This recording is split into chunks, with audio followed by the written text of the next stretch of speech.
둘, 셋. 안녕하세요. 엉망전자의 CM 몰루 CF 푸디. CW 와식입니다. 우와. 오늘은 저희가 여름 휴가 피서철을 맞이하여 여행 산업에 대해서 좀 이야기를 해보려고 하는데요. 다들 여름 휴가 계획은 있으신가요? 저 영국 가요. 아, 맞다. 저 영국에 한 일주일 있으면서 또 테일러 스위프트를 보러 갑니다. 덕질의 세계란 참 대단한 것 같아요. 너무 좋을 것 같아요. 맞아요. 고맙습니다. 와식님은요? 계획 있으세요? 저는 사실 딱히 없습니다. 이번 여름에는. 집에서 와식 예정. 네, 집에서 와식하는 것이 저에게 있어서는 여행입니다. 근데 또 모르죠. 또 이러다가 갑자기 무계획으로 국내 정도는 갔다 올 수는 있을 것 같아요. 프리님은요?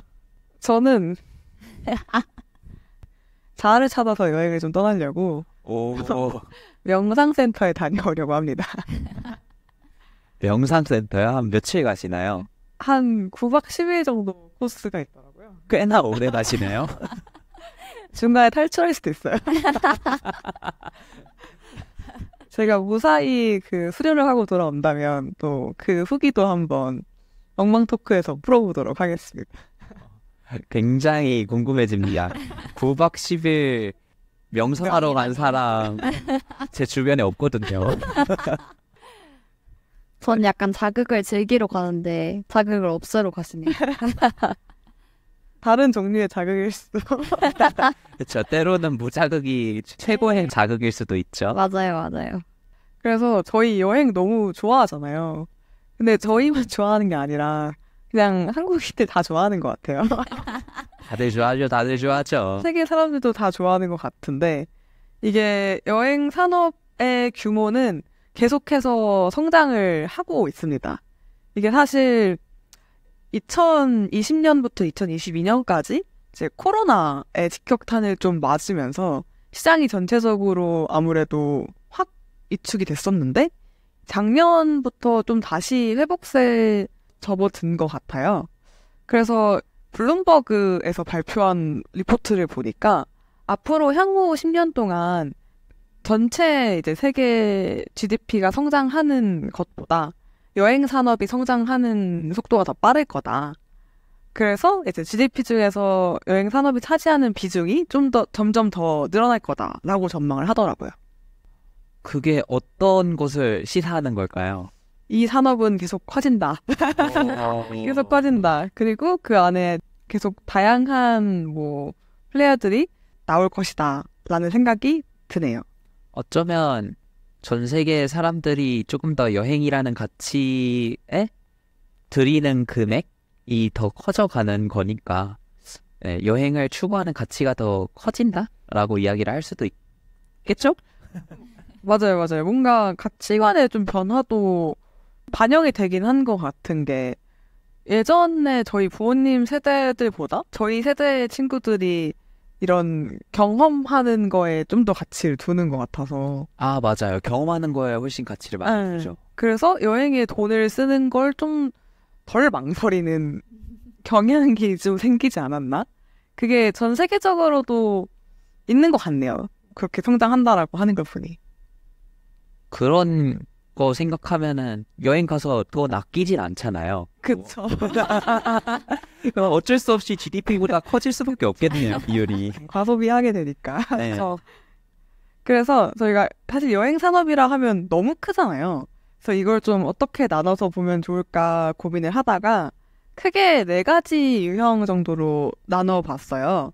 첫 번째는 TA, 트래블 에이전시라고 하는 어떻게 보면 전통적인 온오프라인 여행사들이 되겠죠?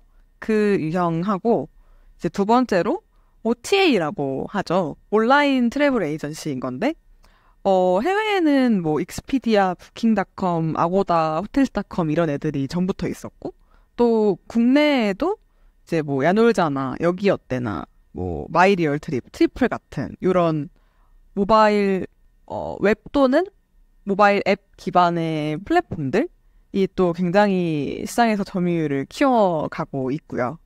또 그 외에도 호텔이나 항공이나 렌트카처럼 저희가 실제 여행을 가게 되면 사용하는 서비스들이 있잖아요.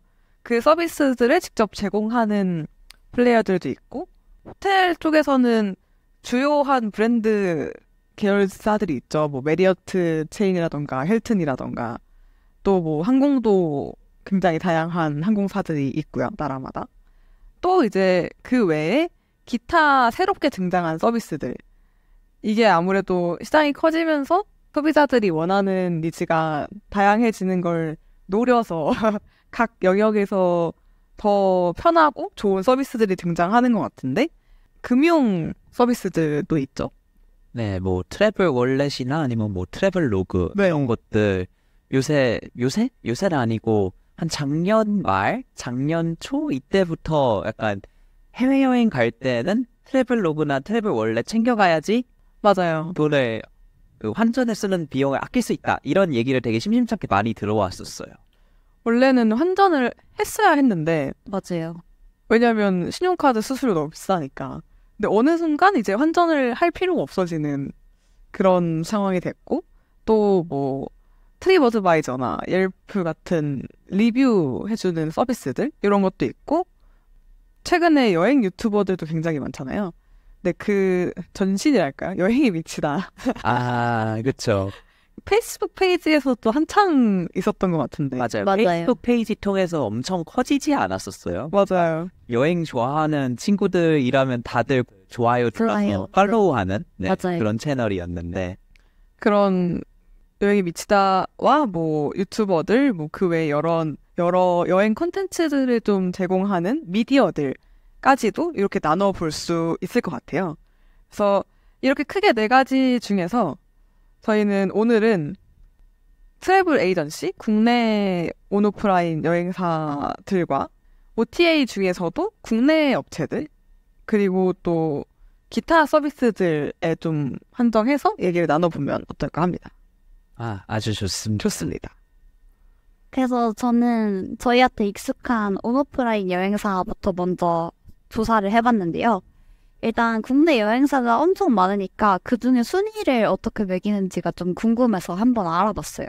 그랬더니 BSP라는 걸로 주로 순위를 매기더라고요. 그래서 이게 뭐냐면 BSP가 항공권 판매 실적 기준이라는 건데, 여행사들이 패키지 여행을 판매를 할 때 무조건 항공권이 끼워져 있잖아요. 그래서 그거 매출 기준으로 여행사가 얼마나 잘 되고 있는지를 판단을 하는 것 같았어요.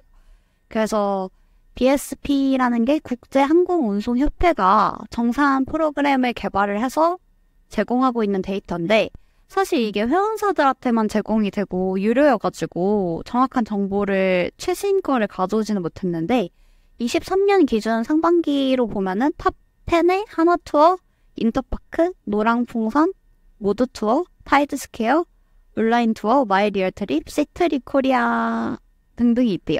아, 여기 TA만 있는 건 아니고 OTA가 다 포함이 되어 있네요. 네, 맞아요. 국제 여행사들이.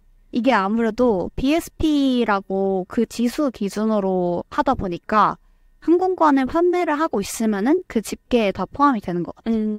그래서 그런 식으로 진행이 되고 있는데, 하나투어랑 인터파크가 사실상 부동의 1, 2위거든요. 판매액 기준으로 한번 살펴보면 하나투어는 6,166억 5,400만 정도를 23년 상반기에 다 팔았고, 인터파크는 5,795억 정도를 팔았는데, 이 1, 2위랑 3위 격차가 2배 이상 나요. 왜냐면 그 3위였던 노랑풍선은 2,128억 정도 판매를 하고 있거든요.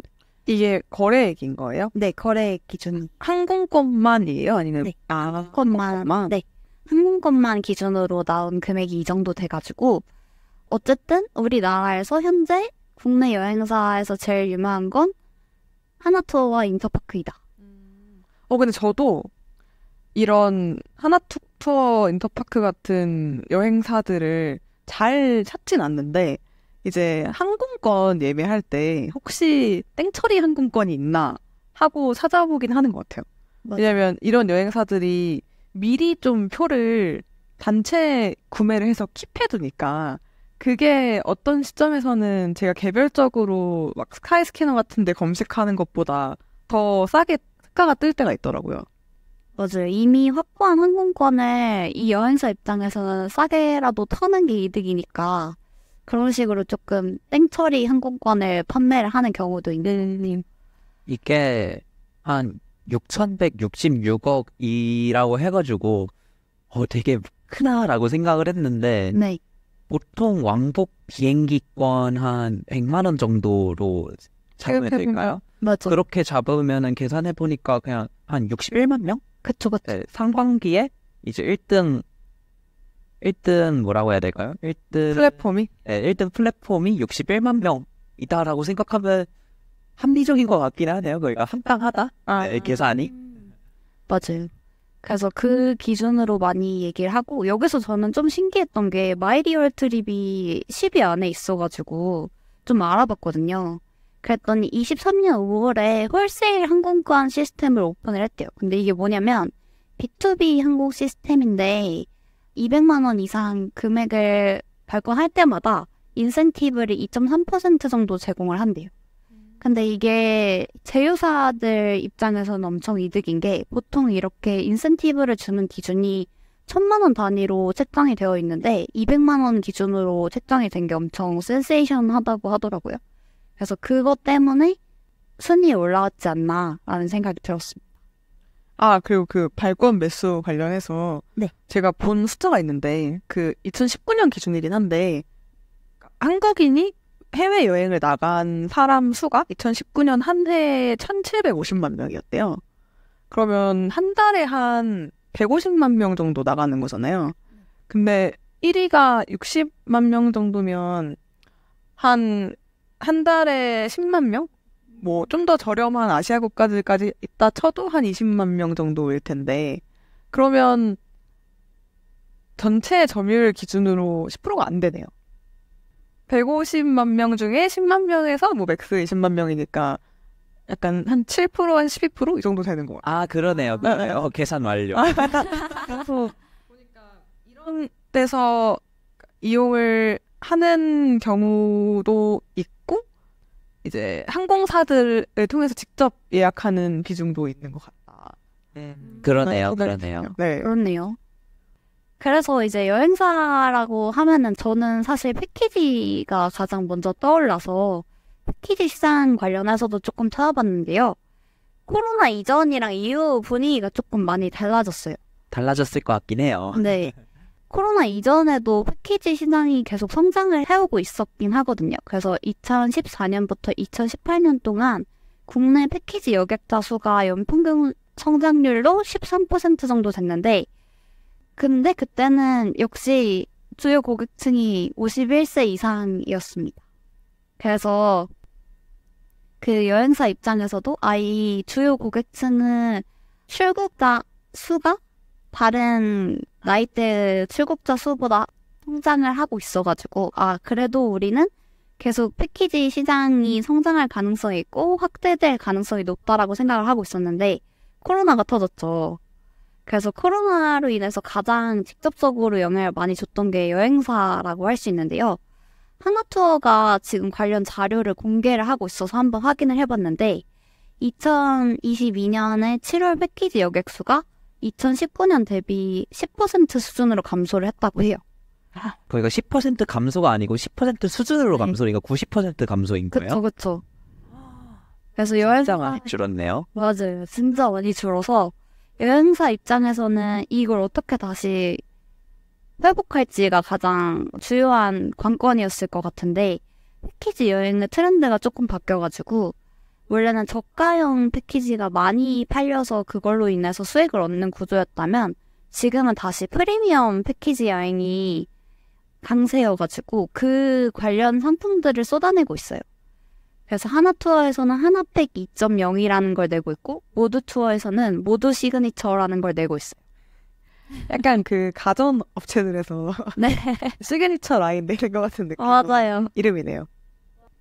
여기서 조금 저는 신기했던 게 기존에 있었던 여행사뿐만 아니라 뭐 마이리얼 트립이나 아니면 원래는 개별 자유여행 전문 여행사로 광고를 했던 네일 투어도 패키지 여행을 새롭게 계속 내고 있어요. 이게 코로나 이후로 프리미엄 패키지가 이제 대중적으로 많이 확산이 됐고, 그리고 그거에 대한 수요가 많이 늘었다는 거를 알게 되어가지고 다른 회사에서도 앞다투어 런칭을 하고 있고, 그리고 제가 실제로 데이터를 좀 보니까 원래는 저가 패키지 여행을 하다 보면은 패키지 여행에 대해서 불신이 생겨가지고 그 여행사에 대한 이미지 자체도 나빠지는 경우가 많았는데, 지금 제공하는 프리미엄 패키지 여행 같은 경우는 점유율이 높아질수록 소비자 컴플레인이 줄어들고 있대요. 그래서 여행에 대한 만족도가 높아서 당연히 또 다시 구매하게 되는 그런 선순환 사이클이 만들어져서 여행사가 이게 바로 코로나 이후로 우리가 타겟해야 될 시장이다 라고 생각을 하고 있는 것 같아요. 여러분 다들 패키지 여행 경험 있으세요? 몽골 여행도 사실 패키지 여행 아닌가요? 따지자면 패키지 여행이죠. 그렇죠. 그쵸. 네. 있네요. 몽골 말고도 있어요? 혹시 예전에 뭐 가족끼리 여행 갔을 때라던가. 저는 없어요. 저도 없어요. 저도 없어요. 사실 약간 좀 안 와닿긴 하네요. 그렇죠. 근데 제가 회사 분들이랑 얘기할 때 가족여행 갈 때는 그냥 개인 여행보다 패키지 여행으로 많이 간다고 하더라고요. 아무래도 가족 여행을 개인 여행으로 가면은 총대를 매는 사람이 필요하잖아요. 그쵸. 근데 보통 또 총대 매는 사람과 그리고 따라가는 사람이 의견이 합치가 안 되는 경우가 좀 있는 것 같아요. 총대 매는 사람들은 이제 자식들이고, 그리고 보통 컴플레인을 거시는 분들은 이제 어머님, 아버님. 그래서 약간 입맛에 안 맞고 이러면은 막 이야기를 하면서 거기 여행 가서 싸우는 분들도 되게 은근히 있다고 하더라고요. 근데 그거를 패키지를 통해서는 다 그러한 고민과 수고를 해결을 해주니까 확실히 가족 여행에 대한 수요는 높을 것 같기는 해요. 의견이 합치는 게 쉽지 않죠. 맞아요. 근데 생각해보니까 좀 신기한 게, 저 어렸을 때 막 가족여행 같은 거 갈 때도 다 자유여행으로 갔던 것 같아요. 그때는 부모님이 준비하고 해가지고 갔어서 패키지 여행을 뭔가 제대로 가본 기억이 없네요. 맞아요. 그래서 뭔가 이게 왜 갑자기 이렇게 인기가 생겼냐면, 사실 패키지 여행의 단점이 자유시간이 많이 없는 건데, 코로나 이후로 여행사가 이 사람들이 패키지 여행에 너무 만족하지 못하는 이유가 자유시간이 많이 없고 너무 강압적으로 쇼핑을 강요하고 이런 거였다는 걸 알게 돼가지고, 아예 그냥 하루에 몇 시간 이상씩은 자유여행을 보장해주는 상품들이 엄청 많아져가지고 그것 때문에 수요가 는 것 같아요. 그렇죠. 아무래도 개인 여행을 한 이유가 자유시간, 내 마음대로 움직이기 위해서인데, 그리고 패키지는 당시의 이미지 생각하면은 계속 몰 돌아다니는 그런 이미지 있었잖아요. 맞아요. 하루에 한 두세 개씩 돌면서 카더라에 따르면은 거기서 물건 아무도 안 사면은 뭐 이동을 안 한다 막 이런 컴플레인이 있었을 정도로 사실 그거를 경험하기 싫어가지고 사람들이 개인 여행을 힘들더라도 간 거 같았거든요. 근데 이제는 자유시간 보장이 된다면은 why not? 일 것 같기는 합니다. 그리고 확실히 가이드가 있고 운전해주시는 분이 있는 거는 너무 좋을 것 같아요. 그쵸. 직접 운전하고 뭐하고 하면 너무 힘들어요. 맞아요. 그래서 23년 기준으로 실 판매량을 보면은 하나투어에서는 판매 점유율이 65%까지도 성장을 했대요. 그래서 하나투어에서 판매하는 상품 중에 65%가 그 패키지에서 나온다. 프리미엄 패키지요? 맞아요. 하나팩 2.0이라는 프리미엄 패키지에서 나오고, 그리고 모드투어 같은 경우도 코로나 이전에는 5% 정도밖에 판매를 못했대요. 모드투어 시그니처가. 근데 코로나 이후는 23% 정도로 늘어가지고 확실히 패키지 시장 트렌드가 바뀌었고 그거에 맞춰서 수요도 늘고 있다 라고 할 수 있을 것 같습니다.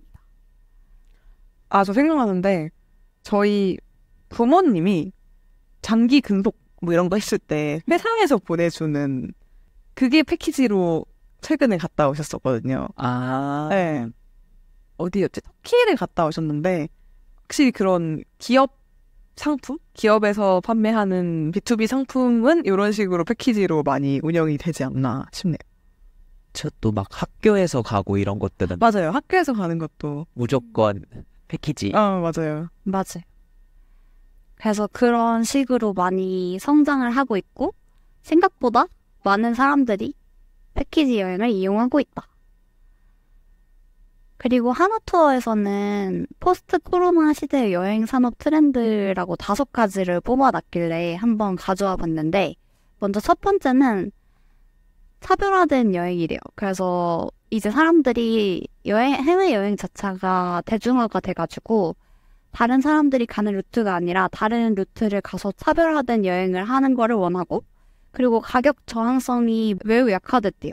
고가 여행 상품에 대해서 지불 의향이 증가했고 코로나 때 다들 못 가서 참고 있었어가지고 내가 이렇게 갈 수 있을 때 가야겠다라는 마음이 조금 커진 것 같기도 해요. 그리고 소규모 여행, 친분 있는 사람들과 동행을 선호하는 흐름으로 바뀌어서 패키지 여행이 코로나 이전과 이후 또 크게 바뀐 게 그 여행자의 규모가 많이 바뀌었다고 들었어요. 그리고 안전에 대한 민감도도 증가했고 비대면 채널에 대한 선호도도 증가했다는 관점에서 다른 기존에 있었던 뭐 하나투어나 워드투어, 인터파크 같은 여행사들도 그거에 맞게 변화를 하고 있다고 합니다. 뭔가 하나하나 트렌드를 다 보면은 맞는 말 같아요. 차별화된 여행. 그쵸, 뭔가 남들이 가는 그 루트 안 가고 싶은 그런 뭔가 면이 생기지 않나요? 왜 그런지 모르겠어요. 애초에 여행이라는 게 좀 색다른 경험을 얻고자 가는 건데 그게 획일화된 거라고 한다면 왠지 좀 꺼려지는 그런 마음이 있는 것 같아요. 맞네요. 생각해보니까. 맞아. 뭐랄까요. 너무 관광지는 이제 그냥 가더라도 한국말이 들려요. 그러면 이제 내가 한국인지 외국인지 이런 생각이 드는데 언어도 안 통하고 뭔가 젠트리피케이션이라고 해야 될까요? 그런 걸로 인한 가격 상승도 경험하지 않고 그런 뭔가 여행에서의 특색이 확실히 느껴져야지 여행이라고 느껴지는 것 같습니다. 뭔가 여행에서 기대하는 새로운 경험, 특별한 경험 그런 것들이 있는 것 같아요. 그게 충족됐을 때 좀 더 만족감을 느끼는? 그렇죠. 그래서 그런 충족감이나 기대감을 어느 정도 만족시켜주려면 사실 정보를 진짜 많이 알아야 되는데 이 기존에 많이 운영을 해왔던 여행사들의 장점은 데이터가 많잖아요. 아, 그쵸. 그래서 그 데이터를 활용을 해가지고 뭔가 효과적인 상품들을 만들어내고 있는 것 같아요. 다음으로는 큰 기업들이 어떻게 성장을 했고 어떤 상품들을 내고 있는지도 얘기를 해보면 좋을 것 같은데 먼저 하나투어에 대해서 설명을 좀 드리면 1993년에 설립을 했어요. 그리고 이 하나투어가 2000년도에 여행업 최초로 코스닥 상장을 했던 회사래요. 여행사라는 개념을 처음부터 끌고 나가고 그런 산업과 함께 성장한 회사라고 하는데요. 2014년에서 2019년도에가 가장 잘 됐던 것 같은데 왜냐면 22년 9월이랑 24년 6월 IR 자료에 다 이 시기의 데이터가 많더라고요. 그래서 이 시기 때는 대한민국 출국자 5 중 하나가 하나투어를 이용하는 사람이었고 패키지 여행객 중 3 중 하나는 하나투어 고객일 정도로 이용자가 많았다고 합니다. 진짜 점유율이 크긴 했네요. 그쵸. 그래서 이거를 24년 6월까지 계속 사용하고 있는 것 같은데 제가 코로나 때 얼마나 타격을 입었는지가 좀 궁금해서 매출 및 영업이익 자료를 한번 확인을 해봤는데요. 2017년에 하나투어가 영업이익이 542억으로 피크를 찍고서 2018년도에는 294억으로 잠깐 줄어들고 코로나가 터지니까 바로 이렇게 2019년도에는 75억을 벌었지만 2020년도에는 마이너스 1129억 정도로 적자를 기록을 했거든요. 그래서 계속 그렇게 적자를 기록을 하다가 23년부터 흑자 전환에 성공을 해가지고 지금까지도 계속적으로 회복을 해 나가고 있는 실정입니다. 근데 코로나 전에도 2017, 18, 19년도에도 매출하고 영업이익 둘 다 약간 하락세였네요. 맞아요. 코로나 전에도 약간 하루치세 경영상의 이슈가 있었던 모양인데 코로나까지 겹치면서 완전히 직격탄을 맞은. 맞아요. 근데 저는 경영상의 이슈일 수도 있는데 여행 트렌드의 변화도 좀 있었을 수도 있다고 생각을 하는 게 2017년부터 2019년도까지 오면서 점점 더 자유여행객이 더 많아졌을 수도 있겠다라는 생각이 좀 들었어요. 그래서 그렇게 감소를 크게 했었지만 어쨌든 지금은 회복을 하고 있다. 좀 신기한 아이템이라고 생각을 했던 게 그게 있어요. 우리끼리 패키지라고 4명만 모이면은 패키지 여행을 할 수 있대요. 그래서 그런 걸 출시를 해서 이 트렌드에 맞춰서 나가려고 하고 있고 뭐 상위 1%를 겨냥한 뭐 베우스 월드라는 걸 만들어가지고 공항 에스코트까지 해준대요. 그래가지고 그거를 키워가지고 이 흐름에 맞춰서 성장을 하려고 노력을 하고 있다라고 합니다. 이게 패키지 여행 시장이 줄어드는 거는 약간 거스를 수 없는 트렌드인 것 같고 맞아. 거기서 좀 살아남기 위해 고급화라던가 아니면 패키지 여행의 자유여행화 같은 이런 전략들을 시도하고 있는 것 같네요. 맞아요. 패키지 여행의 장점인 뭔가 예약이나 귀찮은 작업들은 해주면서 자유여행의 이점도 살릴 수 있는 포인트를 살리려고 노력하고 있는 것 같습니다. 실제로 데이터 보니까 패키지를 이용했던 사람들이 17년도에 뭐 988만 명에서 19년도에 805만 명 정도로 떨어진 거 봐서는 이 영업이익이 줄어들 수밖에 없었던 시점에서 코로나가 터졌다라고 이야기하신 게 딱 맞는 것 같습니다. 수치상으로 보더라도. 맞아요. 그리고 또 하나 투어 얘기를 했으니까 모드 투어도 한번 얘기를 해보면은 모드 투어도 1989년에 설립이 되고 여기는 아예 여행 사업을 하면서 호텔도 운영을 하고 있어가지고 숙박업도 같이 하고 있는 것 같아요. 그래서 여기도 아까 앞서 말했듯이 기존에 계속 운영하던 방식으로 패키지를 하면 살아남을 수 없어가지고 모두 시그니처랑 모두 시그니처 블랙을 출시를 했는데 여기가 내세우는 거는 미슐랭 특식 같은 거를 패키지 여행하면서 너네가 먹을 수 있다. 오. 이런 식으로 어필을 하고 있는 것 같아요. 그러면 네. 그러면 이 투어사 입장에서는 미리 그 자리를 선점을 해두고 사람은 나중에 모집을 하면은 넣어주겠다 이런 느낌이겠네요. 맞아요. 근데 이게 그냥 저비용의 패키지를 제공할 때보다 영업이익이 훨씬 좋아져가지고 단가가 높다 보니까 내가 거기서 얻을 수 있는 이득도 많아져서 투어사들한테는 이렇게 변화하는 게 필수적인 그런 흐름인 것 같아요. 이게 근데 또 생각해보면은 그 저희 해커톤 운영할 때 네. 호텔비 한 번에 많이 예약하면은 디스카운트가 꽤나 큰 비중으로 됐었잖아요. 맞아요. 그거 생각하면은 고가형 이런 것들도 뭔가 한 번에 여러 자리 차차작 하면은 꽤나 많이 디스카운트를 해줬을 것 같아서 그쵸. 프리미엄 전략은 어디에서든 영업이익을 높여주는 수단이지 않나. 역시 돈이 많은 분을 공략을 해야 한다. 이게 모객을 더할 수 없으니까 객단가를 높이는 방향으로 가는 것 같네요. 맞아요. 인터파크 같은 경우는 저는 인터파크가 여행사라기보다는 항공권 구매에 더 많이 중심이 있다고 생각을 하고 있는데 1998년에 인터넷 종합 예약 시스템인 티켓파크를 오픈을 하면서 시작을 했고 2002년도에는 월드컵 입장권을 공식 판매 대행하는 대행사로 되면서 좀 더 유명해졌대요. 2002년 이후에 2007년에는 항공권 B2C 인터넷 판매 1위를 했고 16년에는 항공권 판매에서 좀 넘어가가지고 여행으로 더 넓혀봐야겠다라는 생각을 했는지 여행 컨시어지 서비스 중 하나인 여행 특집사 서비스를 출시를 했다고 해요. 근데 이게 뭔지 들어본 적이 없어서 한번 찾아봤는데 여행지에 가가지고 뭔가 궁금한 게 생겼을 때 그냥 카톡 하듯이 물어보는 거예요. 현지에서.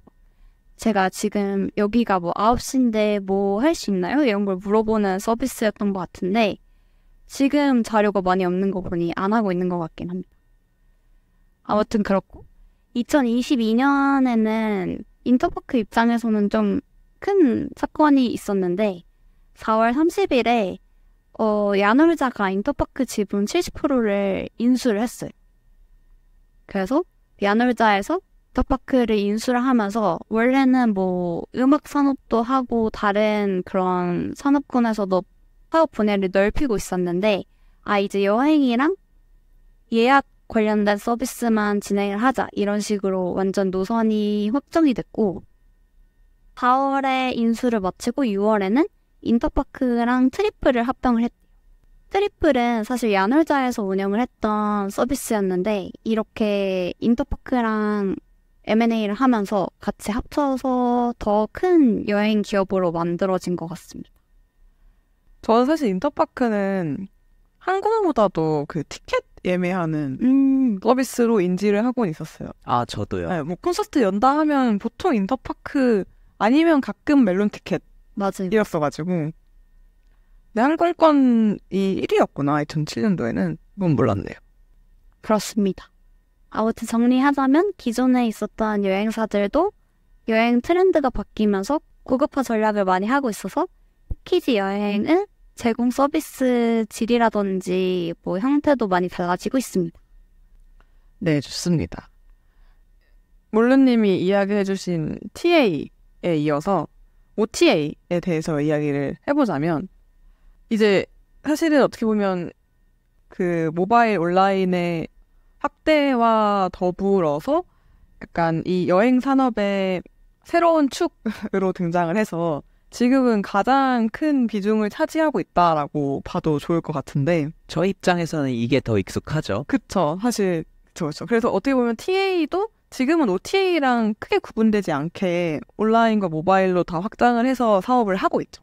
맞아요. 근데 OTA는 그냥 애초에 온라인 오리진으로 시작했다라고 이해를 하면 좋을 것 같고 계속 그 비중이 커져 왔는데 또 코로나19 이후로 더 전환이 되는 계기가 되었다라고 해요. 뭔가 비대면에 대한 수요가 늘어나면서 모바일 여행업 사용이 증가했다라는 얘기가 있고 특히 뭐 여행 플래닝, 여행 계획을 세우는 걸 도와주는 어플들의 사용률이 크게 증가했다라고 하는 조사 결과가 있습니다. 그리고 사실 요 시장은 국내보다 그 해외 글로벌 기업들이 먼저 좀 성장을 해서 어떻게 보면 부킹닷컴, 부킹홀딩스, 뭐 익스피디아, 트립닷컴, 에어비앤비 이런 애들이 기존에 국내에 있는 TA 여행사들의 자리를 좀 위협했었죠. 2010년 중반대. 그러고 나서 국내에서도 이에 대응할 만한 OTA 스타트업들이 좀 생겨난 흐름으로 진행이 되었던 것 같아요. 글로벌 OTA는 되게 인수합병이 활발하게 진행이 돼서 대형 OTA 그룹사 4개가 방금 말씀드린 익스피디아, 부킹홀딩스, 트립닷컴, 에어비앤비가 전체 온라인 여행 시장의 97%를 과점하는 97% 많이 되나요? 완전히 컨솔레이트 된 구조로 견고하게 되었다. 그들의 입지가. 라고 이해를 하면 좋을 것 같고 4강 체제네요. 네, 그렇습니다. 그 틈에서 이제 새롭게 생겨난 저희 국내 스타트업들도 슈퍼앱, 여행 슈퍼앱이 되겠다. 슈퍼앱 전략을 지향하면서 고객에게 하나의 기능이나 서비스에 한정되지 않은 연결된 서비스를 제공을 해서 플랫폼에 좀 낚인을 하고 통합된 경험을 제공하고 뒤에서 데이터 같은 것도 좀 쌓아가지고 이렇게 하겠다. 이런 행보를 보여주고 있습니다. 뭔가 생각해보면은 원래 각자 하던 분야가 있었는데 이제 앱 들어가면은 다 항공권 팔고 다 약간 슈퍼 앱 전략으로 가는 것 같기는 해요. 그래서 대표적인 플레이어들 몇을 좀 이야기를 해볼게요. 가장 먼저 빠질 수 없는 게 야놀자겠죠. 야놀자가 규모가 가장 큽니다. 야놀자가 작년 기준으로 매출 한 7,700억 원 정도, 뭐 그리고 거래액 기준으로는 거의 2조 가까이 바라보고 있다라고 하고요. 여기가 사실 처음 생긴 게 2007년도였다고 해요. 호텔, 모텔, 펜션이라는 PC 사이트로 처음에는 진짜 직관적이네요. 시작을 했는데 그때는 사실 그렇게 큰 반응을 얻지는 못했었고 그럼에도 포기하지 않고 이 이수진 대표님이 쭉 계속 피보팅을 하셨겠죠? 하시다가 2014년도에 막 모바일 앱들 나오기 시작할 때 모바일로 숙박업소를 당일 예약하는 시스템을 구축을 해서 아마 현재 야놀자의 약간 전신 같은 모델일 것 같아요. 시장을 진짜 잘 봤네요. 네. 그때 이제 처음으로 좀 반응이 왔다라고 합니다. 2015년에 저희가 아는 야놀자 앱을 출시를 해요. 그러면서 이제 야놀자 리스타트를 선포합니다. 2.0 이런 느낌인 건가요? 약간 그런 느낌으로. 그리고 야놀자는 B2C와 B2B 이 두 개의 축을 좀 둘 다 잡고 가면서 성장을 해왔는데 B2C 쪽으로는 여가 슈퍼 앱을 지향을 해서 처음엔 숙박으로 시작을 했지만 뭐 레저 액티비티, 글로벌 호텔, 철도, 렌터카, 고속버스 그리고 작년에는 글로벌 항공으로까지 확대를 해서 거의 대부분의 여행과 관련된 서비스들을 제공하고 있고요. 사실 이게 대중들에게 조금 각인이 된 거는 2018년도에 EXID의 한희 씨가 모델로 나온 초특급 야놀자 광고. 초특급 야놀자. 요거요. 기억하시나요, 다들? 아직도 기억이 나네요. 그런 거 보면 진짜 캐치했던 것 같아요. 그 광고가 빵 히트를 치면서 인지도가 확 늘어났다고 볼 수 있습니다. 또 19년도에 데일리 호텔이라는 이런 비슷한 어플이 있었어요.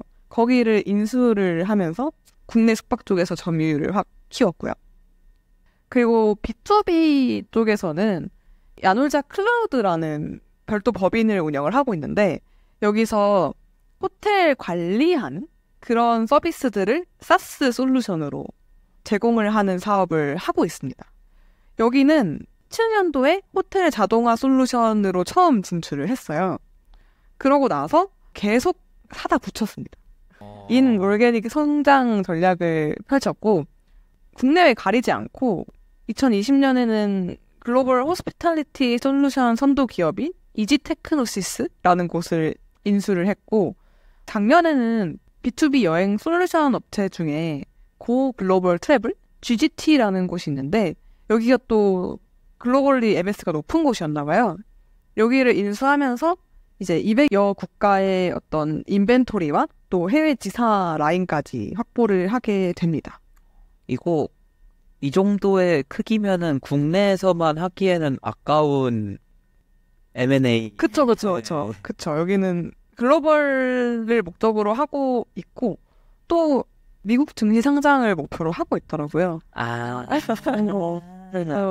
그거에 맞는 성장세를 그리기 위한 스텝들을 하나하나 밟고 있지 않나 라는 생각이 드네요. 그래서 여기가 또 투자도 많이 유치를 했고 투자 받은 걸로 투자도 많이 했어요. M&A도 많이 했어요. 여기가 19년도에 싱가포르 투자청하고 부킹홀딩스로부터 한 2천억 원대 투자를 유치를 하면서 이때 기업 가치를 1조 넘게 인정을 받았어요. 그래서 그때 최초로 이 업종에서는 유니콘을 등극한 사례가 됐고 그러면서 그때 투자 받은 걸로 바로 B2B 사업을 좀 강화하기 위해서 국내 부동산 자산 관리하는 솔루션 기업들 뭐 가람 정보 시스템이라던가 시리얼이라던가 이런 것들을 인수를 했습니다. 이게 객실 관리 솔루션이 어떤 거냐면 체크인하고 이런 거 자동화한다던가 아니면 지금 객실이 청소가 어디가 됐는지 아니면 뭐 지금 누가 들어왔는지 체크아웃을 했는지 이런 것들을 좀 중앙에서 모니터링 할 수 있게 해가지고 그걸 부동산 자산을 관리하는 데 들어가는 인건비를 절감하는 모든 서비스들이라고 이해해 주시면 될 것 같아요. 약간 아직 네. 뭐랄까요, 방금 이야기하신 사스 서비스와 부동산과 어떠한 연관이 있는지 약간 이해가 확 되지는 않아요. 여기와 여기가 어떻게 되는 거지? 이런 느낌? 호텔 업을 하게 도와준다는 그냥 그 느낌. 맞아요. 근데 그거를 이제 네. 클라우드 기반으로 제공을 해준다 이런 거죠. 오호. 흥미롭다. 하나 예를 들어 드리자면 야놀자가 그 Y 키오스크라는 서비스를 출시를 했는데 네네. 이게 실시간으로 온 오프라인 예약 채널로 들어온 예약 현황을 연동을 해서 그거를 취합을 해주고 그 예약한 손님이 호텔 도착을 했을 때 체크인 하는 거를 키오스크가 해주는 거예요. 그러면 그 연동된 걸 바탕으로 이제 객실 키를 손님은 자동으로 받고 그러면 그것과 이제 객실의 락커가 연동이 되겠죠? 그래서 그 키를 가지고 그 객실에 가서 바로 체크인을 하고 사용을 할 수 있게 되는? 그게 원래는 사람이 다 예약된 거 정보 취합해가지고 그거 바탕으로 손님 체크인하면 손님 정보랑 이거 대조해가지고 확인해서 객실 배정해가지고 그걸 키를 손님한테 주면 손님이 받아서 가져가서 체크인을 하는 그 절차가 있었을 텐데 이게 다 클라우드 기반의 소프트웨어에 다 통합을 시켜가지고 자동으로 관리가 되게끔 해주는 솔루션인 거죠. 처음에 클라우드 이야기 들었을 때 얘네가 왜 클라우드까지가 필요하지? 라고 생각했는데 방금 이야기 들으니까 이제 완벽히 이해가 됐습니다.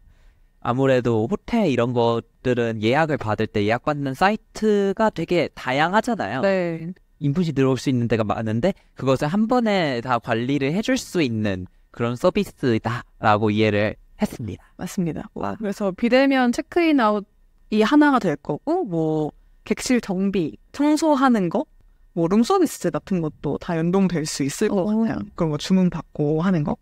그리고 결제하는 것까지 포함되겠죠.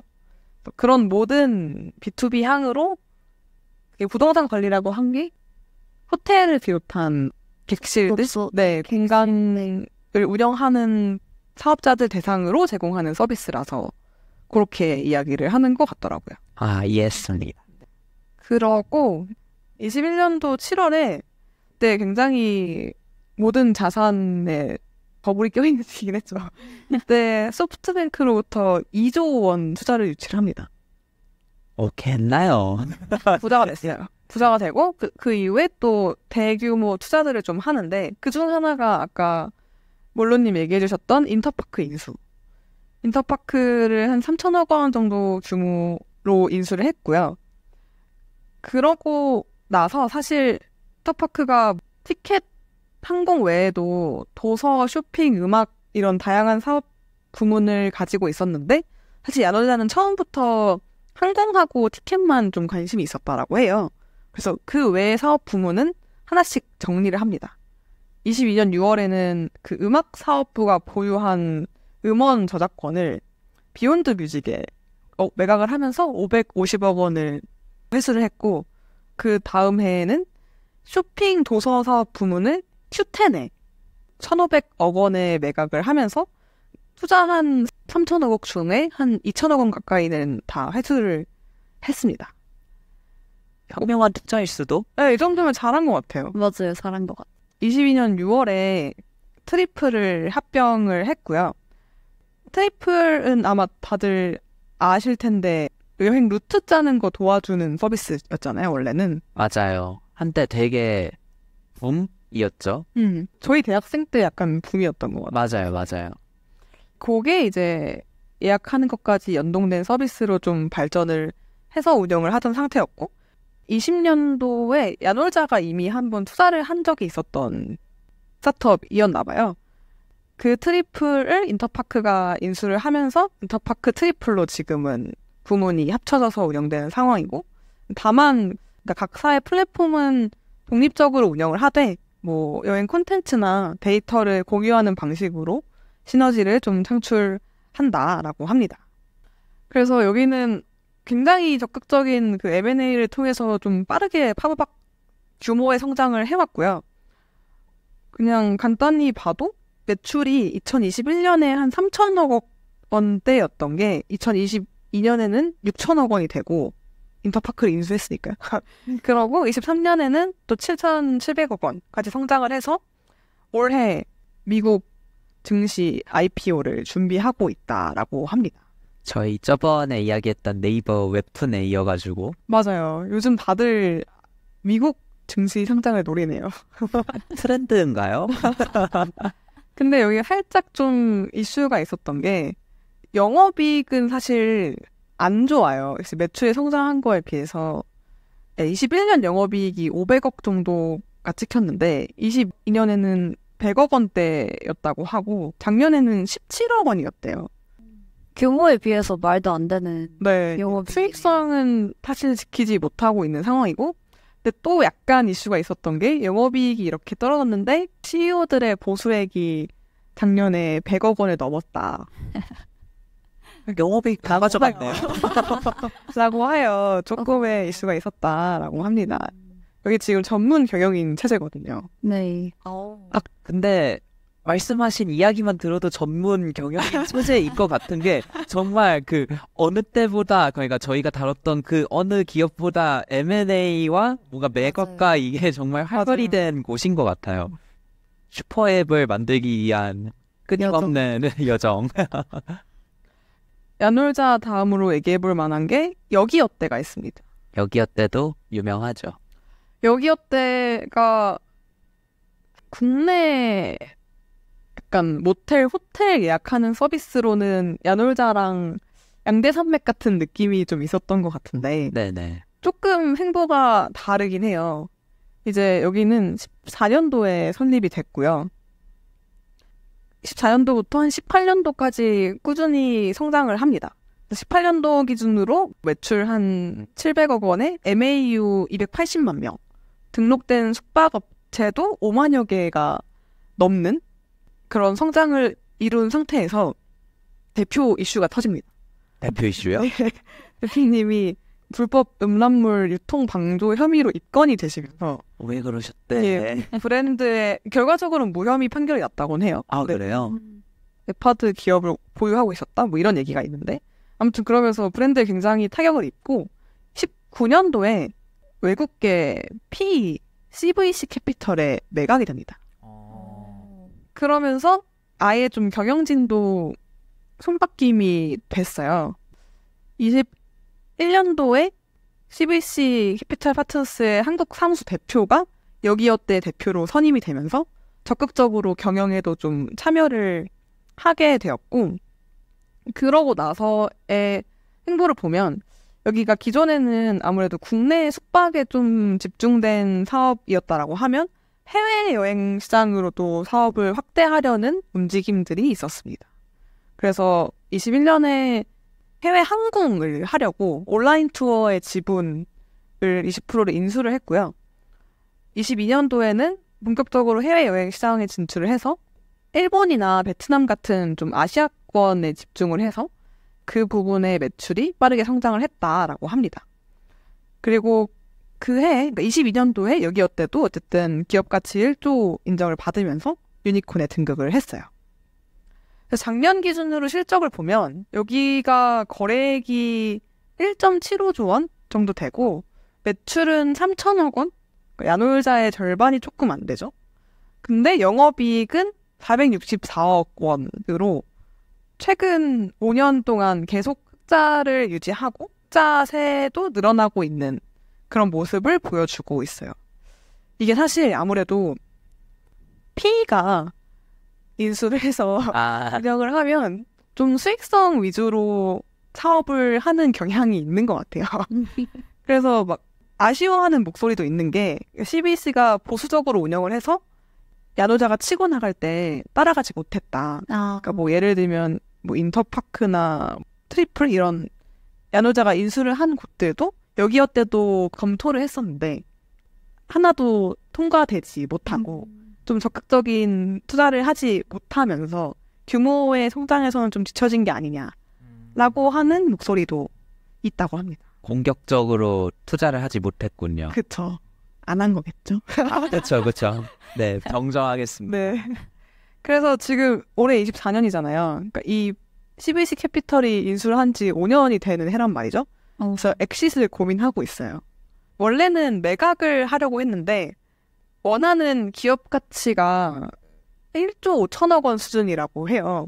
근데 그게 현재 영업이익과 동종업계 EV 에비타 수준을 고려했을 때는 그게 안 나오는 거죠. 아, 원하던 수준의 매각이 어려울 걸로 보이니까 근데 또 옆에서 야놀자는 막 12조에 상장을 한다고 하지. 그러니까 네. 여기도 살짝 상장을 해야 하나? 라는 고민을 하고 있는 상황이라고 하네요. 궁금해지네요. 어떻게 될지 좀 궁금해지네요. 전문 경영인께서 어떠한 판단을 내리실지 진짜 궁금합니다. 그리고 이제 마이리얼 트립이 있어요. 마이리얼 트립 같은 경우는 아마 다들 좀 친숙하실 텐데 여기는 2012년에 설립이 됐고요. 패키지 여행보다는 자유여행의 수요에 집중해서 여행객과 가이드 사이에 중개를 하는 모델로 시작을 했다라고 해요. 여기는 앞서 말한 두 기업보다 좀 더 스타트업에 가까워요. 아직 규모가 그렇게 크진 않고 작년 기준 매출이 한 600억 원 정도고 누적 투자금도 1,900억 원. 올해에 이제 시리즈 F 투자를 유치를 했다고 합니다. 한 750억 정도요. 그래서 초창기의 에피소드를 보니까 재미있었던 게 처음에 어쨌든 이 사업을 하려고 할 때 한국인이 주로 방문하는 대부분의 여러 도시들의 가이드를 배치하려고 했던 거예요. 근데 그러다 보니까 정작 도시 안에서는 선택할 만한 가이드의 옵션이 별로 없고 뭔가 차별화되는 것도 없어가지고 이게 충분한 가치를 제공하지 못하는 이슈가 있었고 그래서 그러면 이렇게 하지 말고 일단 하나만 정하자. 하나만 정해서 그 안에서 제대로 하자라고 해서 타겟 도시를 파리로 정하고 그 안에서 다양한 상품을 구성해서 선택권을 늘리는 전략으로 방향을 좀 설정해가지고 그렇게 하고 또 가이드 풀을 좀 다양하게 하기 위해서 가이드가 본업이 아닌 사람들까지도 좀 이 플랫폼 안에 들어올 수 있게끔 여러 커뮤니티들을 활용해서 가이드들 풀을 확보를 했었다라고 합니다. 가끔씩은 전문 가이드 분들이 아닌 사람들이 설명해 주는 게 더 재밌을 때도 있어요. 맞아요. 그래서 파리라는 도시에서 최초의 도시에서 서비스가 잘 안착할 수 있었다라고 해요. 저희도 파리 갔을 때 마이 리얼 트립으로 이것저것 많이 알아봤었던 것 같아요. 되게 다양한 프로그램이 있었죠. 맞아요. 그리고 16년부터 미술관이나 박물관의 티켓 판매를 하기 시작했고 18년부터 항공권 발권 판매 승인을 받고 항공 예약 서비스를 시작을 합니다. 이거 사실 마이리어 트립이 한다라고 할 때 왜 하냐 라는 얘기도 많았다고 하는데 수익보다는 데이터에 좀 주목해서 시작했다라고 해요. 여행 일정이나 동행객 수나 패턴이나 소비 데이터 같은 거를 수집을 하고 그걸 바탕으로 맞춤형 상품을 추천하고자 하는 게 마이리얼 트립의 취지였다고 합니다. 그리고 그걸 좀 활성화하기 위해서 교차 구매를 할 경우 일정 금액을 할인해주는 프로모션도 진행을 했고요. 이거 저도 많이 봤어요. 마이리얼 트립에서 항공권 사면 이거 하라고 맞아. 많이 오던데. 숙박 할인 같은 네. 거 많이 오고. 저는 마이리얼 트립에서 항공권을 산 적은 없어서 가끔 마이리얼 트립이 스카이 스캐너에 가장 최저가에 뜰 때가 있어요. 맞아요. 네, 종종 그래요? 네. 있더라고요.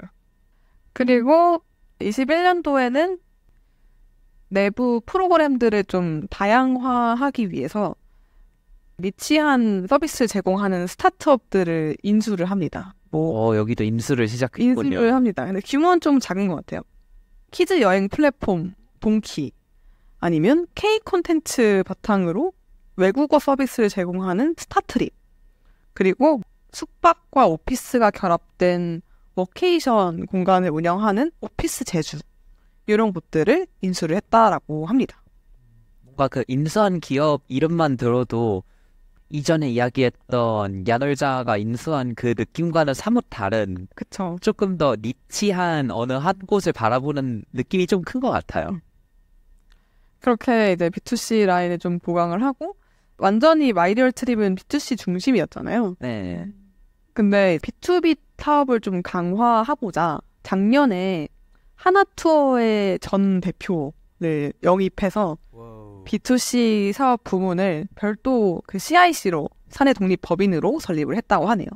그래서 이제 마이리얼 트립도 저희 앞서 얘기했던 패키지 여행이나 기업 여행, 뭐 출장 같은 것들 그런 것들을 해보겠다라고 시작을 한 상태고 여행사나 대리점 같은 제휴사도 확보를 했다라고 합니다. 이 정도가 있을 것 같고 사실 요즘은 다른 산업에서도 이런 여행 쪽으로 많이 넘어오고 있어요. 특히 교통 쪽에서 많이 넘어오는 것 같은데 소카 렌터카라고 할 수 있는데 거기서도 소카 스테이도 하고 야놀자 API랑 연동을 해서 그 안에서 뭔가 숙박이나 뭐 여행 레저 상품들 예약할 수 있는 서비스를 제공을 하고 있고 또 카카오티에서도 있다면서요? 아, 맞아요. 카카오티에서도 레저 티켓 항목이 있어가지고 여기 들어가면은 국내 여행에 대해서 되게 다양한 것들 티켓을 저렴하게 살 수 있도록 제공을 해주고 있습니다. 그렇게 치열하게 국내 OTA 플랫폼들도 경쟁력을 갖추기 위해 노력하고 있는 상황입니다. 근데 사실 제가 여행할 때 써본 거는 마이리얼 트립 정도밖에 없어요. 그렇죠. 멱살적으로 큰 뭔가 여기 어때나 야널자는 여행을 그러니까 정확히는 해외여행을 위해서 사용해본 적 없는 것 같아. 생각을 못했어요. 일단 여행을 계획할 때 한번 여길 들어가 봐야겠다는 생각을 아예 못해가지고. 야놀자는 국내에서 뭔가 펜션 예약해야 된다거나 이럴 때는 좀 썼던 것 같은데 그래서 어디서 이렇게 돈을 많이 벌고 있는 건지 좀 궁금하긴 하네요. 이것도 저희 말고 다른 수요층이 네, 수요층이 있지 않을까라는 생각. 더군다나 사실 저희 세 명은 자유여행 잘 하는 사람들 모임이라서 맞아요. 그래서 뭔가 이 모든 것들을 다 한 앱에서 해야 된다라는 생각도 없기는 해요. 그거에 대해서 귀찮음을 별로 느끼지도 않고. 맞네요. 맞아요. 네. 맞아요. 그리고 뭐랄까요. 정보를 얻는다라고 하더라도 구글맵 많이 사용하시잖아요, 두 분 다. 맞아요. 네, 그런 면에서 애초에 우리는 타겟층이 아니었다. 그렇기 때문에 써보지 않은 게 아니지 않을까라는 생각. 근데 저희 같은 사람들 많지 않을까요? 아닌가? 저도 많을 것 같아요. 근데 매출이 그렇지가 않잖아요. 네, 누가 이렇게 많이 쓰는지 궁금하네요. 뭔가 그런 거 관련한 데이터가 있으면 조금 더 살펴보고 싶네요. 그러게요. 야널자가 조만간 발표해 주기를 기대해 봅니다. 네. 그래서 방금 야널자 그리고 여기 어때 그리고 마이리얼 트립 이렇게 세 군데를 살펴봤는데 사실 이거 외로도 저희는 이 여행과 관련해서 사용하는 어플리케이션이나 아니면 서비스들이 은근히 많아요. 그래서 그 중에 하나는 저는 트래블 월렛 이야기를 꼭 하고 싶었거든요. 이 트래블 월렛은 혁명이죠. 혁명이죠. 수수료 0%로 환전을 할 수 있다? 기존에는 저희가 은행에서 막 이곳저곳 자기네 자사 앱을 깔으면은 뭐 95% 수수료 우대를 해주겠다 막 이런 식으로 해서 그거를 겨우 꾸역꾸역 써가지고 했었는데 이제 그럴 필요 없이 그냥 트래블 월렛이라는 앱 통해서 진행을 하면 되니까 약간 혁명이게 되죠. 그래서 트래블 월렛을 모르시는 분들을 위해서 간단하게 소개를 드리자면요. 이제 앱을 통해서 다양한 통화를 충전을 할 수가 있게 됩니다. 현재는 46개 통화를 지원한다고 하고요. 주로 사용되는 통화인 달러나 엔, 유로에 대해서는 환전 수수료가 0%입니다. 근데 이거 어떻게 하는 거예요? 혹시 아시나요? 얘네는 돈을 어떻게 버는 건가요? 그거에 대해서는 조금 뒤에서 한번 네. 이야기를 드리도록 하겠습니다. 그리고 해외 결제 수수료에 대해서도 0%에서 0.5% 정도로 기존의 신용카드들은 뭐 2.2%에서 6% 정도의 수수료가 존재했는데 이걸 또 90%나 절감을 한 서비스를 출시를 하게 됩니다. 그리고 이미 환전을 해둔 데이터상으로 남은 외화를 다시 내 계좌로 환불을 할 수가 있게 돼요. 그래서 남은 돈 되게 처리가 어려웠잖아요. 실물 달러로 이제 했을 경우에 이거 어떻게 처리하지? 해서 조금 남은 돈이면 막 도네이션 박스 그런 데에다가 넣고 그랬었는데 이제 그럴 필요 없이 그냥 다 온전히 내 계좌로 그냥 원화로 다시 환불이 가능하다라는 장점을 가지고 있습니다. 플러스로 트래블 월렛에서는 트래블페이라는 카드를 운영을 합니다. 이제 뭐 비자 가맹 ATM에서 현지 통화를 출금할 수도 있고요. 그리고 이 ATM을 사용함에 있어서도 카드사 부과하는 ATM 이료 수수료는 무료. 그래서 현지 ATM 운영사의 수수료만 내면 된다라는 이러한 특장점들을 가지고 있습니다. 그래서 이 트래블페이 카드를 통해서 비자 카드 가맹점이면은 모두 다 결제가 가능하다라는 것이 가장 큰 장점이라고 이야기를 할 수 있어요. 이 다양한 장점 그리고 편하고 돈도 아낄 수 있다. 누가 안 쓰겠어요. 그래서 누적 카드 발급 수를 보면은 23년 2월 기준으로 100만 장이었는데 8월에 260만 장이 되고 올해 3월 기준으로 500만 장이 됐습니다. 이 성장세가 아주 J커브를 그리고 있는데요. 이거에 따라서 연간 결제액도 되게 많이 올랐더라고요. 22년도에 2,100억 원에서 23년 상반기에는 5,900억 원. 그리고 24년 3월 기준으로 누적 거래액은 3조 2천억 원이라고 합니다. 어마어마한 상승세죠. 그래서 저는 이 트래블 월렛이라는 기업을 볼 때 어떻게 커왔는가가 되게 궁금하더라고요. 도대체 어떠한 백그라운드를 가지고 있었길래 아무도 안 건드렸던 외화 이쪽을 건드렸는가 했더니 김형우 대표님께서 관련 학문을 전공을 하고 뭐 국제금융센터, 영국 유학을 거쳐서 애초에 자산운용사에서 외환 관련된 업무를 담당을 하셨다고 해요. 여기에서 업무를 담당하면서 다양한 일을 겪어보면서 외국 환거래법은 까다롭고 규제도 심해서 되게 불합리하다라는 생각을 많이 느끼셨다고 해요. 이런 뭔가 외환 수수료를 낮출 수도 있는 새로운 모델을 제시를 했는데 받아들여지지 않아서 그러면은 내가 이 부분에 대해서 창업을 해야겠다라고 결심하셨다고 합니다. 트래블 월렛은 2017년도에 설립이 되었고요. 2018년도에 베이스 인베스트먼트를 통해서 시즈 투자를 받았다고 합니다. 투자하신 분의 이야기를 보니까 되게 규제가 심하고 투자 장벽이 높은 분야임에도 해결할 수 있는 의지가 엿보였다고 해요. 되게 재밌죠? 근데 진짜로 외환 분야는 그런 의지가 없으면은 아싸리 도전을 하면 안 될 것 같은 그런 어려운 분야기는 해서 그래서 이런 투자를 받았다고 하고요. 19년도에 프리에이로 9억 원을 유치를 했고요. 그리고 19년도 6월에 트래블 월렛의 환전 서비스를 론칭을 했다고 합니다. 이게 당시에는 이제 트래블 페이 카드는 없었고 환전 서비스를 론칭을 했던 건데요. 앱에서 환전한 외화를 해외 현지 은행에서 찾아서 쓸 수 있는 서비스였어요. 당시에 동남아의 환전 수수료를 12% 정도에서 0.5%로 낮추는 이런 획기적인 서비스를 출시를 했고요. 당시에 입소문만으로 6개월 만에 5만 가입자를 만들었다고 합니다. 그리고 20년도 2월에 저는 이거 어떻게 만들었는지 모르겠는데 비자 본사와 라이선스 계약을 체결을 합니다. 이거 정말 대단하다고 생각을 해요. 그래서 이 라이선스 계약을 체결을 해서 전 세계에 있는 비자 가맹점 어디에서나 결제 가능한 트래블 월렛 외화 선불 카드를 출시를 할 수 있게 됩니다. 이 라이선스 계약이 체결이 되니까 시리즈 A도 당연히 유치를 할 수 있었겠죠. 당시에 75억 원 규모로 만들었다고 하고요. 그리고 그 다음 연도 21년도 2월에 트래블페이 카드를 출시했다고 합니다. 당시에 출시를 하고서 나름 그래도 소소하게 발급이 됐었는데 22년도 3분기 들어서 발급량이 폭발적으로 증가하면서 아까 이야기했듯이 올해 3월에는 500만 장 정도의 발급이 되었다고 합니다. 현재는 이제 해외여행 필수템이라고 이야기를 할 정도로 해외여행 갈 때 안 하면은 돈 아깝다. 이런 이미지가 있죠.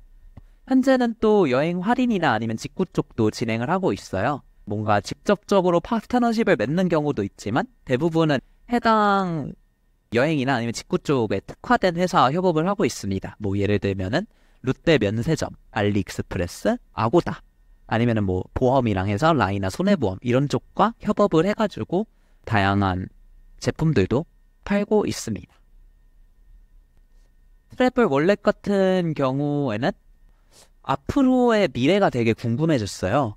그리고 아까 프리님이 이야기하셨던 대로 도대체 얘네 어떻게 돈을 버는 거지? 이런 것도 궁금해져서 조금 더 찾아봤는데 20년 기사에서 이런 이야기를 하셨더라고요. 트래블 월렛의 모델은 결제, 송급, 지급 등 모든 과정을 한 플랫폼이 끌어안고서 이익을 거두는 모델이다 라고 이야기를 하면서 장기적인 수익은 개인 간 거래가 아닌 기업 간의 외환 거래에서 낼 것이다 라고 이야기를 했습니다. 그래서 외환 시장에서 기업들의 환전, 송금, 무역금융 등 외환 업무 분야를 다 취급하는 것이 목표고 최종적으로는 외환 전문 은행이 되고 싶다 라고 이야기를 했습니다. 약간 그런 느낌이네요. 그 토스 처음에 이거 토스 해가지고 송금하는 그 서비스 제공할 때의 단계 같은 느낌? 네네네네. 저도 그런 느낌을 받았어요. 좀 찾아봤는데 트래블 월렛이 매출이 작년에 230억 원 정도가 나왔다고 해요. 매출이요? 네, 그게 보니까 보통 신용카드사는 원래 가맹점한테서도 돈을 받고 고객한테서도 돈을 받는 건데 그 수수료를 네. 트래블 월렛은 여기 얘네 카드 하잖아요. 고객한테 받는 거는 없애고 가맹점한테만 2.5% 수수료를 수치를 해서 일단은 거기서 돈을 벌고 있는 걸로 보입니다. 그래도 230억 원이면은 많이 벌었네요. 네, 그렇죠. 네. 꽤나 괄목할 만한. 네, 영업이익은 마이너스 120억 정도긴 해요. 아직 수익을 내고 있지는 못하다. 그래도 아직 마이너스이기는 하지만 여행 좀 간다 하는 사람들이 다들 아는 앱이라고 생각하면은 가능성은 충분히 있어 보입니다. 흑자로 전환할 수 있는 가능성은. 네, 그러고요. 그래서 이런 트래블 월렛의 트래블 페이가 나오니까 하나은행에서도 이제 2022년 7월에 트래블 로그라는 카드를 발급하기 시작합니다. 이 트래블 로그는 외화 선불 충전 금액인 하나머니로 결제하는 체크카드이고요. 뭐 이후 신용카드도 출시되었다고 해요. 은행에서 출시한 거다 보니까 하나은행이나 증권이나 저축은행 중 한 개 이상의 본인 실명 계좌를 등록해야지 사용이 가능합니다. 트래블 월렛의 트래블 페이 같은 경우에는 이러한 조건이 없었거든요. 맞아요. 네. 그리고 트래블 로그는 트래블 월렛과 다르게 비자가 아닌 마스터카드를 지원합니다. 이것도 꽤나 혜택이 좋아가지고 둘의 혜택 차이를 비교하는 기사도 써질 만큼 되게 많은 집중이 되고 있어요. 뭐 둘을 비교한 거를 보자면은 뭐 ATM에서 1회 출금할 수 있는 한도라든지 아니면 교통카드가 어디에서만 된다라든지 아니면은 뭐 수수료 면제에 어느 거는 제한이 있는데 트래블 월렛은 뭐 어느 곳에서 수수료를 부과한다든지 이러한 비교를 하고 있는 현재입니다.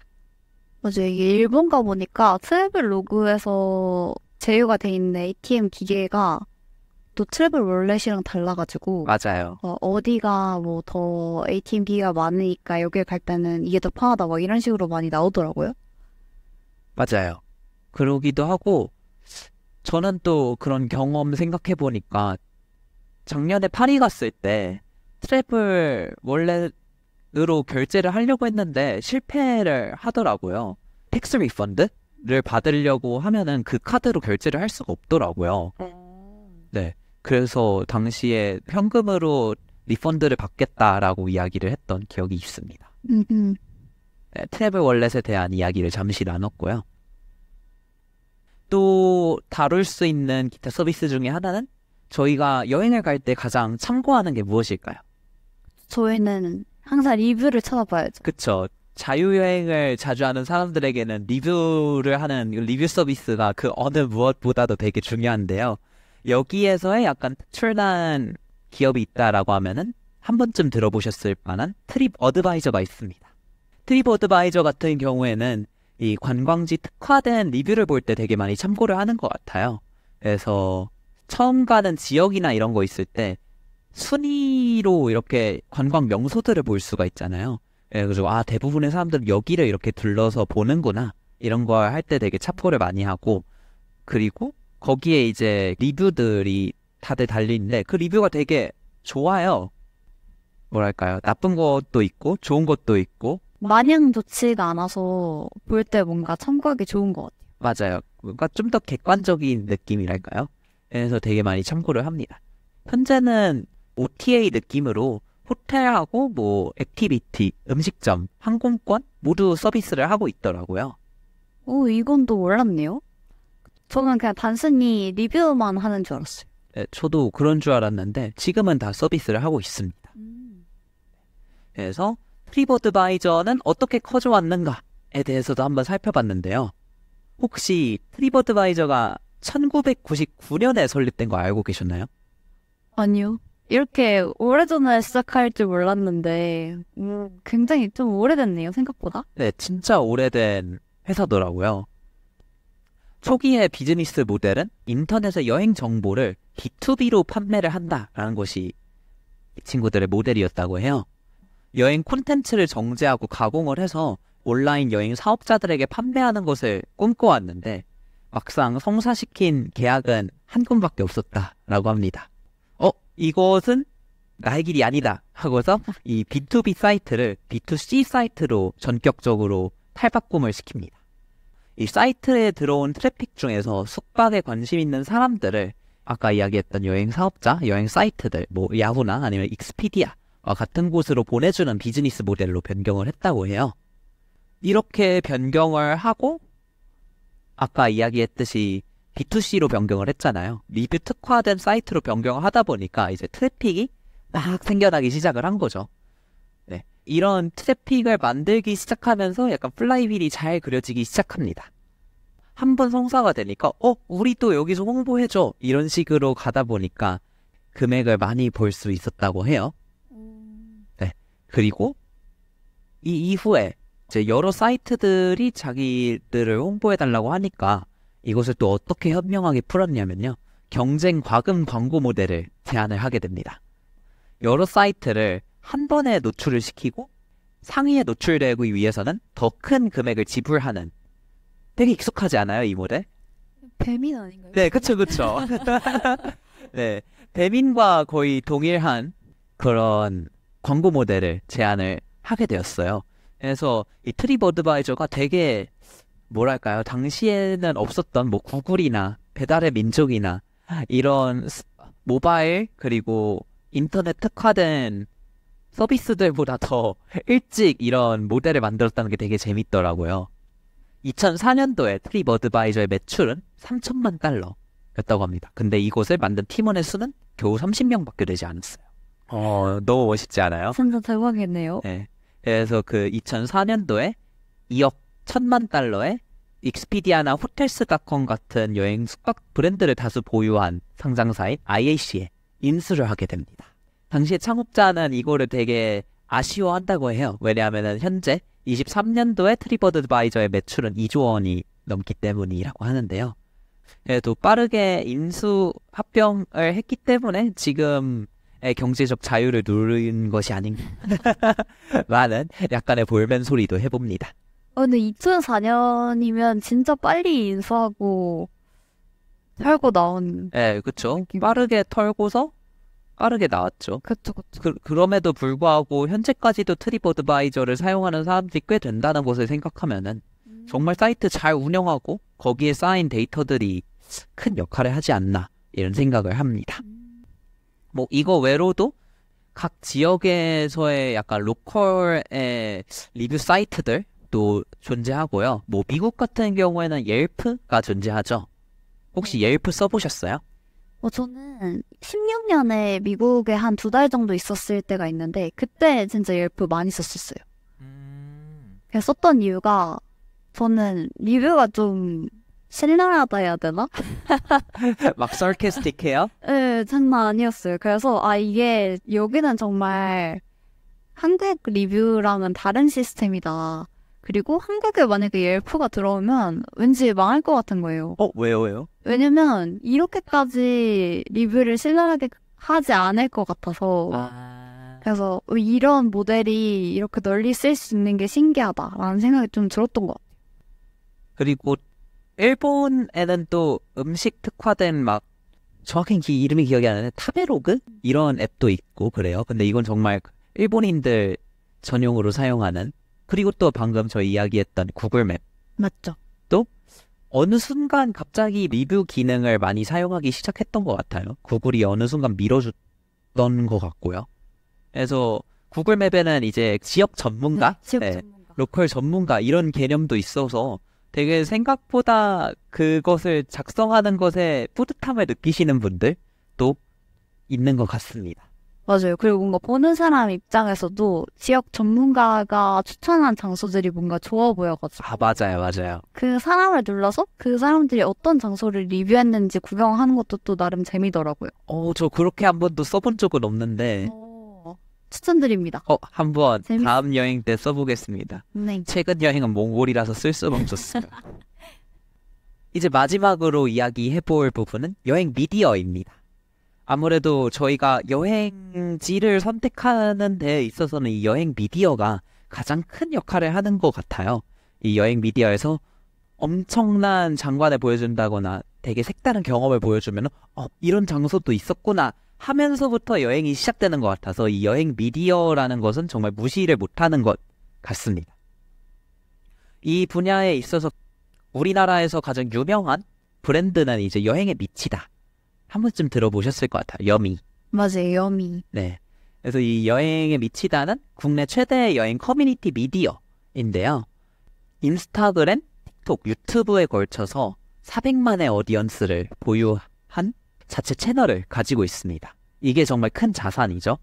그래서 되게 다양한 여행 콘텐츠들을 선보이고 그리고 브랜디드 여행 콘텐츠와 캠페인을 만들면서 수익화를 하고 있어요. 여기가 만든 콘텐츠를 크게 세 가지로 꼽자면은 브랜디드 콘텐츠라고 해서 매력적인 여행 관련 콘텐츠로 채널의 구독자들에게 그 지역과 브랜드를 알리는 그러한 게 하나가 있고요. 그리고 또 하나는 브랜디드 투어에서 이제 젊은 여행자들이 함께하는 여행 프로그램을 기획하고 운영하기도 합니다.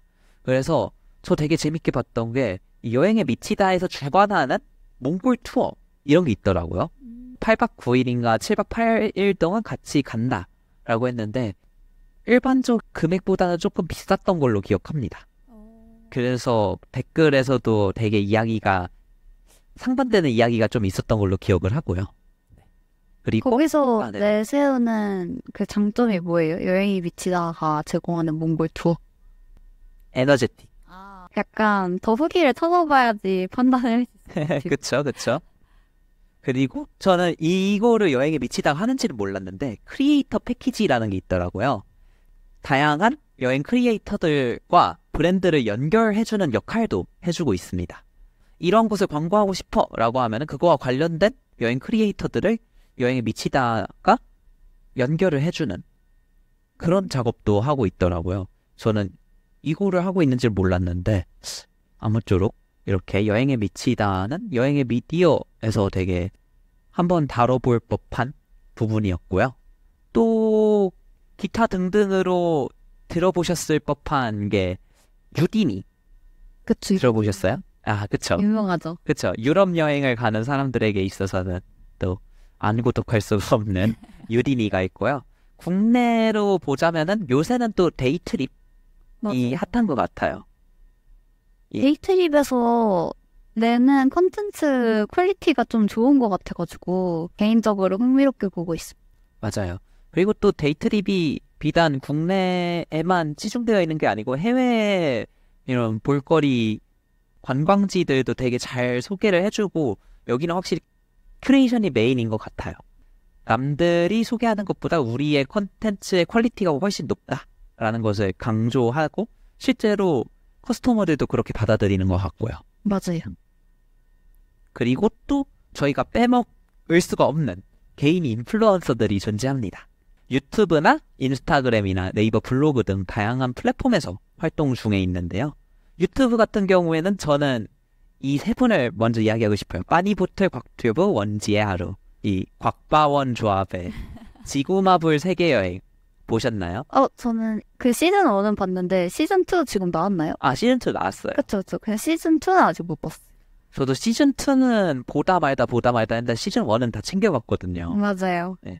그래서 이 세 분의 여행 유튜브가 가장 메이저하다라고 이야기할 수 있습니다. 맞아요.